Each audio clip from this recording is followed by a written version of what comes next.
दोस्तों पैसे मैं करोड़पति बनूंगा। ये कवर चित्र है दोस्तों।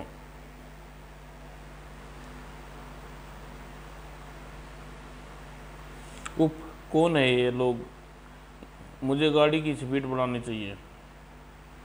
तर तर तर तर तर तर, बचाओ बचाओ। आह, खून, पूरा जिस्म गोलियों से छलनी कर दिया। ये तो सेठ हीरा मल है। तभी मैनेजर, फ़ोन आपने किया था? यस इंस्पेक्टर, मैंने ही वॉचमैन से बताया था कि होटल सामने है। मृतक को मैं पहचानता हूँ, ये हीरा, सेठ हीरा मिल है। अभी थोड़ी देर पहले डिनर हॉल में बैठे थे। Thank you manager. दूसरे दिन, आगे खोलिए, प्राण ना ताकि खोलिए। ये आपको क्या हो गया डैडी? आप हमें छोड़कर चले गए। उसी समय इंस्पेक्टर, दिनेश साहब सेठ जी के बड़े पुत्र हैं। हाँ इंस्पेक्टर, मैं उनका अभागा पुत्र हूँ। आपका विचार है सेठ जी का खून किसने किया होगा? मैं क्या कह सकता हूँ? आपकी जानकारी में उनका कोई शत्रु नहीं डैडी, बहुत शांतिप्रिय व्यक्ति थे। आपको संदेह है किसी पर? नहीं। फिर पुलिस स्टेशन में, यह कौन है मिस्टर मेहता? ये पीटर है सर, इसे होटल का वॉचमैन की जानकारी के आधार पर पकड़ा गया है। यह हीरालाल पर गोलियां चलाकर भाग रहा था तो वॉचमैन दिलीप ने गेट पर ही, दिलीप इसे अच्छी तरह पहचानता था। Thank you mister Mehta. तत्पश्चात, अपन पीटर है साहब, तुम्हारा नाम? सेठ हीरालाल से खून तुमने किया?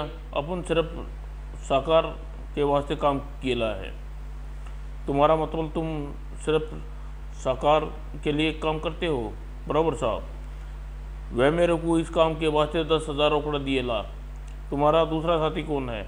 वीरू साहब, वीरू तारदेव। ठीक है हवलदार, इसे इलाके में बंद कर दो। Yes sir. दूसरी ओर, सुनो, सेठ दीन दयाल आए हैं, अपना कर्ज मांगने आए होंगे, मगर हम यहाँ से कहाँ से दे? फैक्ट्री तो बंद पड़ी है। डैडी समय को चले गए, हमारे लिए 50 लाख का कर्ज छोड़ गए। ऐसा ना कहो महेश। तो फिर क्या, कोई रास्ता निकाल भैया, मुझे कुछ सूझता नहीं। ठीक है, सोचता हूँ। और उधर देखो सरकार, यदि तुम अपना अपराध स्वीकार कर लो तो मैं तुम सरकारी गवाह बना दूंगा और अदालत तुम्हें सज़ा नहीं देगी। इंस्पेक्टर साहब, मेरा हीरालाल से दुश्मनी नहीं थी। 2 दिन पहले एक अधेड़ मेरे पास आया था, अर्थात खून तुमने उसके कहने पर किया? हाँ साहब, 40,000 में सौदा पटा था। उसका नाम? उसने अपना नाम पता नहीं बताया था। उलिया? वह उम्र में 40-45 का, सर गंजा चेहरा, गोल हल्की मूछें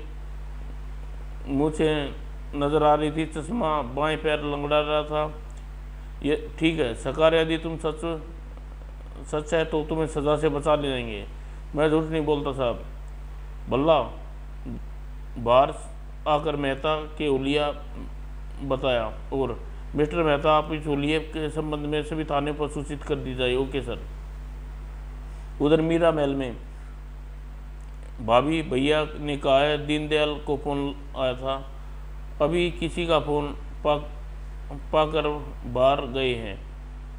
अभी किसी का फ़ोन पाकर बाहर गए हैं। बहुत खुश नज़र आ रहे थे। कहते थे मुझे बहुत जल्दी करोड़ों की दौलत मिल जाएगी, मगर इतनी दौलत लॉटरी से भी नहीं मिलती। मगर वह कह रहे थे। किसका फ़ोन आया था? उसके किसी दोस्त का। मेरी नज़रों में उसका एक ही दोस्त है और 10-20 हज़ार देश के। भाभी, कहीं वह उल्टा सीधा काम करने की नहीं सोच बैठे? मुझे उन पर भरोसा है। मरने से 2 दिन पहले डैडी भी कह रहे थे, क्या बात है?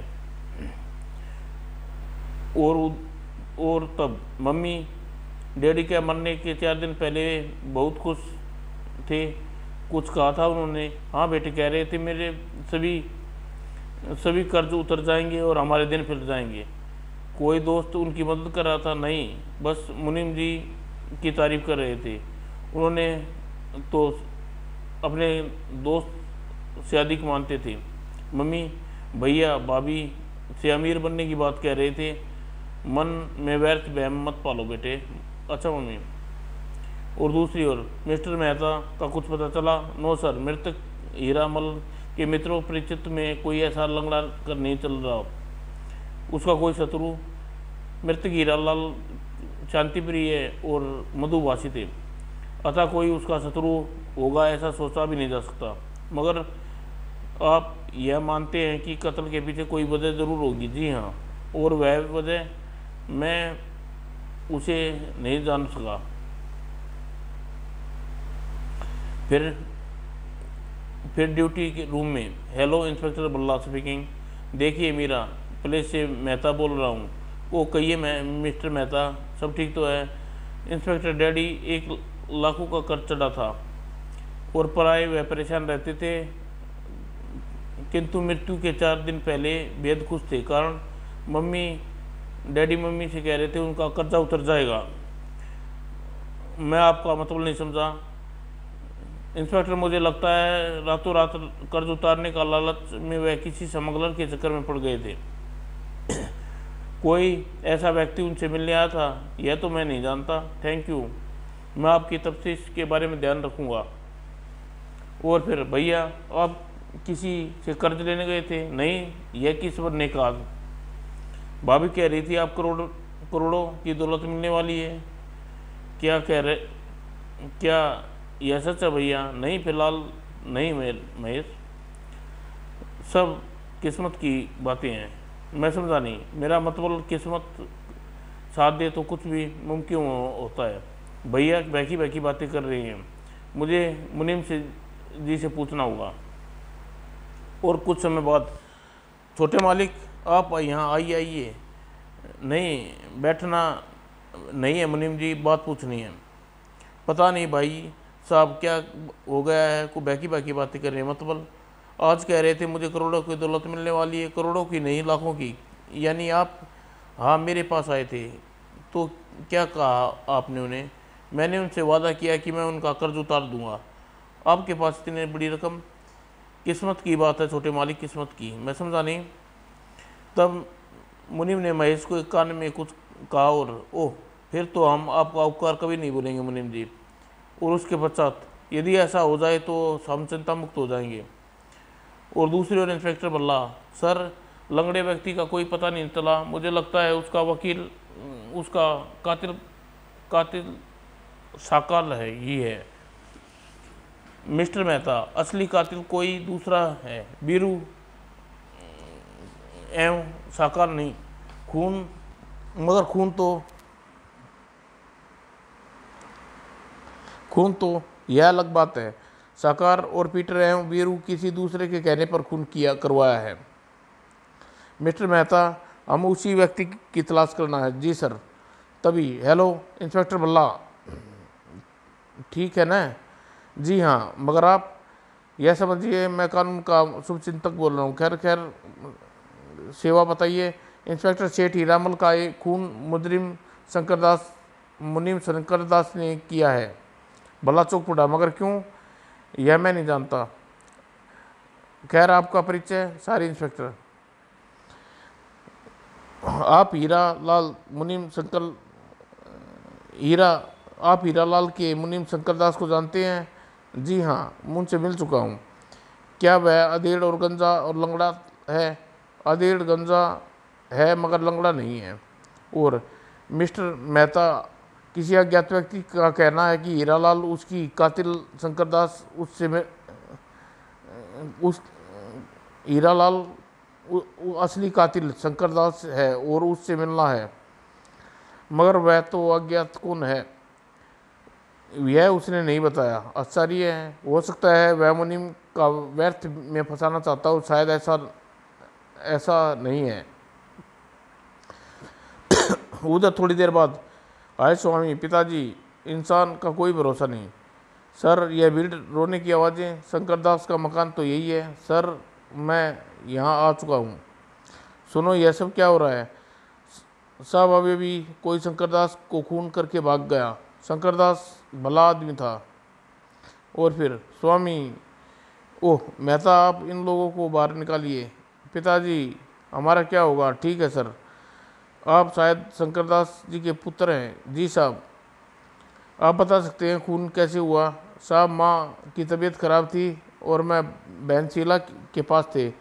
पिताजी कमरे में थे, तभी उसके गोले चलने की आवाज़ सुनी, और जब पिताजी कमरे में पहुंचे तो ओह, कोई मिलने आया था उनसे। जी, दिनेश साहब का बड़ा पुत्र। क्या वह खून होने के थोड़ी देर पहले भी यहीं थे? नहीं, वह शाम को चले गए थे। तत्पश्चात मिस्टर मेहता, आप यहाँ की कार्रवाई पूरी करो, तब तक मैं आता हूँ। ओके।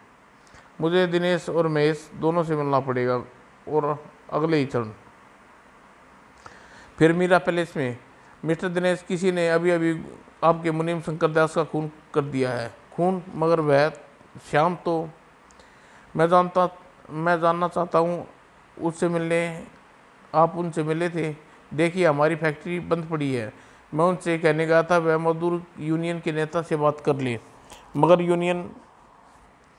मगर किसी ने उससे दुश्मनी हो सकती है।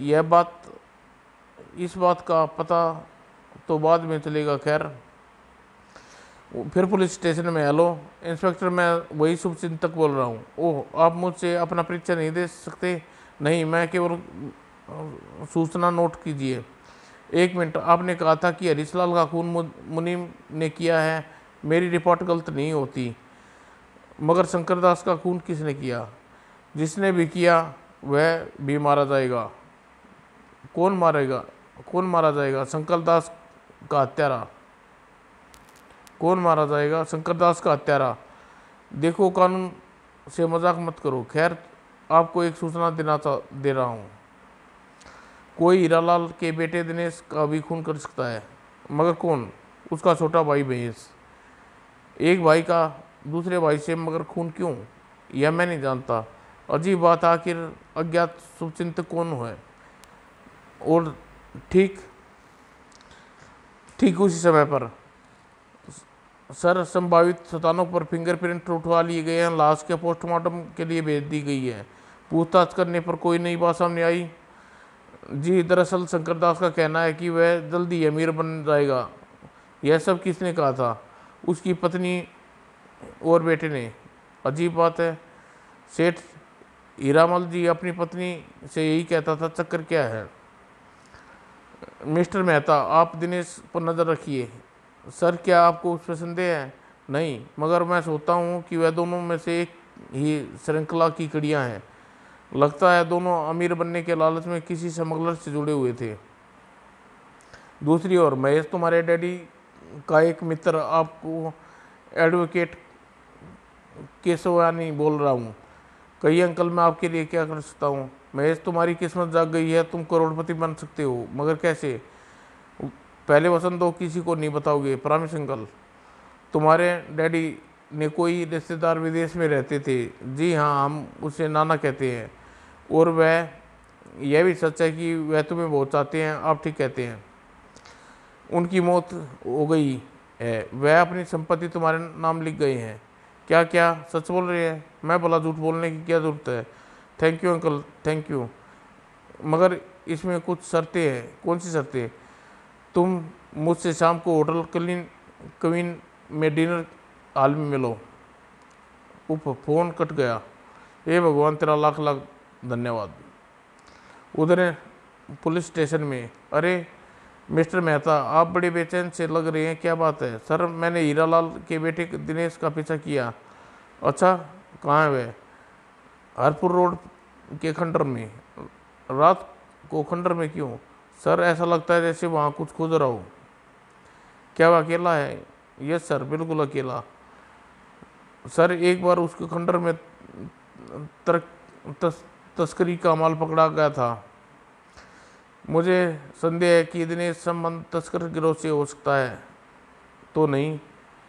तो आप ठीक कहते हैं, हमें देखना होगा। ठीक है सर। दूसरी ओर महेश, एडवोकेट केशवानी यहाँ क्यों ले आई आप मुझे? यह बताने के लिए तुम्हारा भाग्य की चाबी दिनेश के हाथ में है, और वह यही है। वसीयत के कागज दिनेश के पास है। ऐसा कैसे हो सकता है? दिनेश मेरी कोठी पर गया था, उसने कागज चुराए हैं और यहाँ छुपाने चला आया। क्या आप सच कह रहे हैं? चलकर अपनी आंखों से देख लो। और तभी वो देखो, दिनेश उस चट्टान को हटा रहा है। ओह भैया, मुझसे झूठ बोल रहे हैं। वो दूसरे चरण। अब मैं समझ गया कि आप किस आधार पर करोड़पति बनने वाले थे। चुराए गए कागज मुझे सौंप दो। कौन से कागज महेश? तुम और यहाँ वसीयत के कागज चाहिए। गिरेबान छोड़ो महेश, कागज नहीं मिले तो मैं तुम्हारा खून कर दूंगा। तभी तड़ाक डिशूं। ओह, दिनेश गिरा। और बताओ कागज कहाँ है? मैं खुद नहीं जानता। उधर केसवानी, फंस गए मूर्ख, अब तुम दोनों ही खत्म कर दूंगा। और तभी कौन? और उसी समय, लीजिए सर, दिनेश और महेश को भी ले आया हूँ। थैंक यू, इन्हें हथकड़ी पहना दो। केसवानी अपना अपराध स्वीकार कर लिया। मेरा नाम गोविंद है और मैं हीरालाल की फैक्ट्री में क्लर्क था। एक दिन मुझे 30,000 का गबन का आरोप लगाया, मुझे जेल भिजवा दिया गया। मैंने उसी दिन हीरालाल के परिवार को मिटाने का निश्चय किया और तब मैं जेल से छूटकर एक खजाने का नक्शा तैयार किया। वह खजाना मैंने एक महात्मा के रूप में हीरालाल तक पहुंचा दिया। हीरालाल उस खजाने का भेद शंकरदास मुनीम को खोल दिया। मगर हीरालाल का खून शंकरदास ने कराया। वह खजाने को अकेला पाना चाहता था। तुम्हारा मतलब वह नकली खजाने का नक्शा उसे मिला चुका था? जी हाँ। फिर शंकरदास का खून?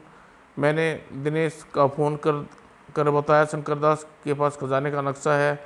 तब उसने शंकरदास का खून करके वह नक्शा चुरा लिया और आज दिनेश उसी खजाने के चक्कर में खंडर में आया था। जी। फिर मैंने महेश को मूर्ख बनाना चाहता था और महेश से मैं वसीयत के लालच में दिनेश के खून कर डाले। मगर दोनों की बातें से ऐसा लगा तो मुझे अपनी रिवॉल्वर को उठानी पड़ी। इस प्रकार आपके हाथों अपनों को ख़त्म करने की मेरी योजना थी। समाप्त दोस्तों।